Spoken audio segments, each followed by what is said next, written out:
Guys welcome back to my channel বুলটিকে বা lifestyle. তো তোমরা সবাই কেমন আছো? আশা করি সবাই খুব ভালো আছো, আর তোমাদের ভালোবাসায় আমি খুব ভালো আছি।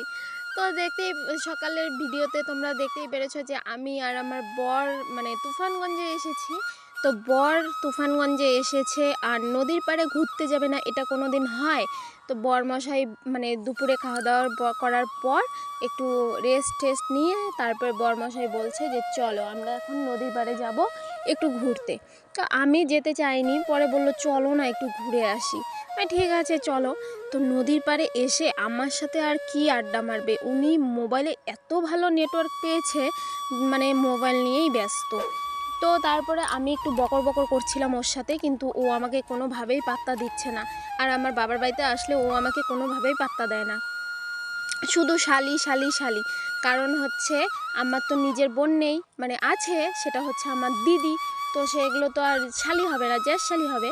তো আমার পাড়া প্রতিবেশী একটা বোন আছে, কাকাতো বোন, তো তাকে নিয়ে একটু কথা বলছিল, কিন্তু ও দুর্ভাগ্যবশত ও বাড়িতে ছিল না, তাই আমাকে নিয়েই ঘুরতে গেছে। আর যদি ও বাড়িতে থাকতো তাহলে হয়তো আমাকে পাত্তাও দিত না, তাহলে ওই বোনকে নিয়ে ও চরে ঘুরতে চলে যেত। আর এদিকে দেখো কি সুন্দর মানুষ হচ্ছে, আমাদের এদিকে এত সুন্দর আর কি আকন্দ ফুলের গাছ আছে যেটা বলার মতো না। আমরা যখন মহাদেব পুজো হয় তখন হয়তো আকন্দ ফুল খুঁজে পাই না, আর এখানে দেখো কি সুন্দর আকন্দ ফুল হয়ে আছে, এত সুন্দরভাবে ফুটে আছে। আর নদীর পাড়ে এত ছোট ছোট আকন্দ ফুলের গাছ যে কেউ দেখলেই আর কি আকন্দ ফুল নিতে চাইবে, বলার মতো না, এত সুন্দর। আর দেখো নদীর পাড়টা, আর ওই যে দেখতে পাচ্ছ বান, সেটা হচ্ছে নদীর ওপার। হ্যাঁ, আমাদের এই পাশেও বান আছে, কিন্তু এ পাশে যেহেতু ঢালু চর তাই এ পাশে বান দেয়নি, আমাদের ওই পাশে আর কি বাঁ দিকে বানটা আছে। আর বরমশাই তোর নদীর পাড়ের একটা আম গাছ দেখে এত পছন্দ হয়েছে, ওটাই বারবার বলছে। তো আমি ওকে বললাম যে চলো একটু নদীটা দেখে আসি।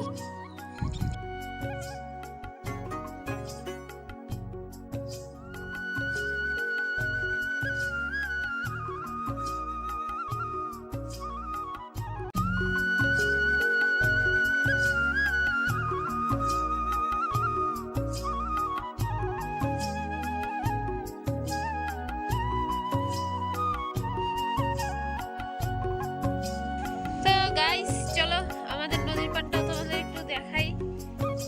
আগে তো দেখিয়েছি, তখন ঠান্ডার দিন ছিল, এখন হচ্ছে গরমের দিন, একটু নদীর জলটা বেড়েছে। তো আমার বর বলছে আমাকে ধাক্কা মেরে ফেলে দেবে আর আমি মরে যাব। কেন বলো, এখন বলো, ক্যামেরা অন আছে, এখন বলো ধাক্কা মেরে ফেলা দিবা, বলো। তো এই যে দেখো নদী, আর ওইটা হচ্ছে ওপার, দেখো ভিউটা কি সুন্দর।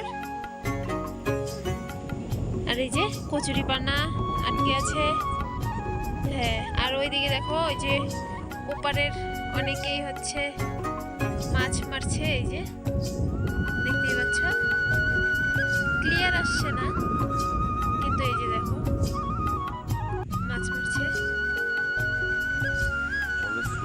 আর এই যে দেখো কি সুন্দর জায়গাটা,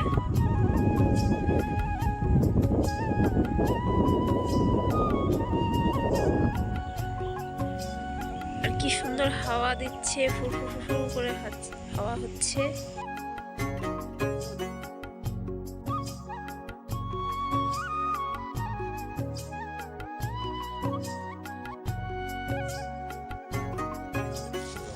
আমার বর আসছে ভুট্টা দেখবে, ভুট্টা ক্ষেত দেখার জন্য। তো আমার বর তো জীবনে কোনোদিন ভুট্টা ক্ষেত দেখে না, তাই আসছে ভুট্টা ক্ষেত দেখার জন্য। তো তোমাদের যদি কারো ভুট্টা লাগে তো অবশ্যই আমাদের এদিকে আসতে পারো, অনেক ভুট্টা আছে। আর এই যে এই ক্ষেতটা দেখতে পাচ্ছ, এটা ক্ষেত ছিল আমাদের, তো আগেও দেখেছি এখানে বাঁশের ডাল বুনেছিল, এখন ভুট্টা করেছে। তো এই ভুট্টা গাছের মধ্যে দেখো আমার মা তো এই খড়িগুলো নিতে পারেনি, তাই আগুন লাগিয়ে দিয়েছে বাবা।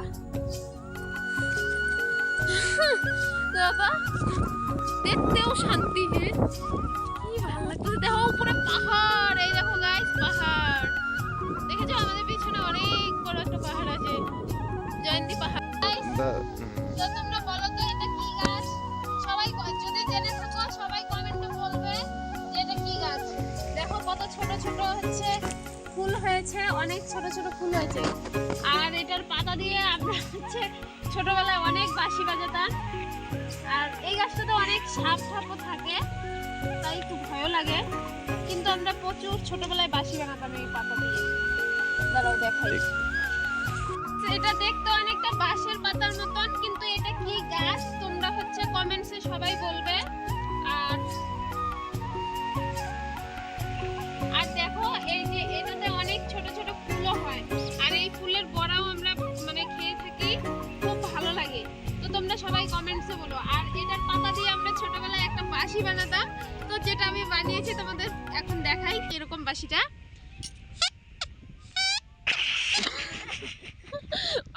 বাচ্চারা খেলে, মানে যাই হোক আমরাও তখন বাচ্চাই ছিলাম।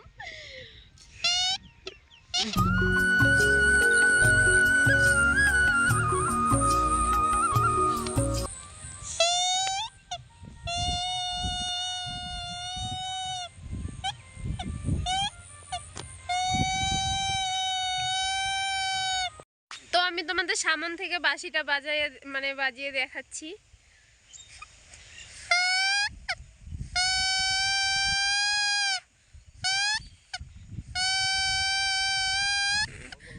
তবে হাসো কেন? তো যাই হোক, এটা একটা ছোটবেলার স্মৃতি তোমাদের দেখালাম। এটা হচ্ছে মানে কি বলবো না আমি, তো তোমরাই কমেন্টসে বলবে যে এটা কি পাতা বা কি গাছ দেখালাম তোমাদের। তো চলো ভিডিওটা এখানেই শেষ করছি, যেহেতু আমরা বাড়ি চলে যাচ্ছি এখন, মানে কামাখ্যাগুড়ি না, এখানেই বাবার বাড়িতেই যাচ্ছি চরের থেকে। তো ভিডিওটা ভালো লাগলে লাইক কমেন্ট শেয়ার সাবস্ক্রাইব করে দিও। তো সবাইকে অনেক ধন্যবাদ, টাটা।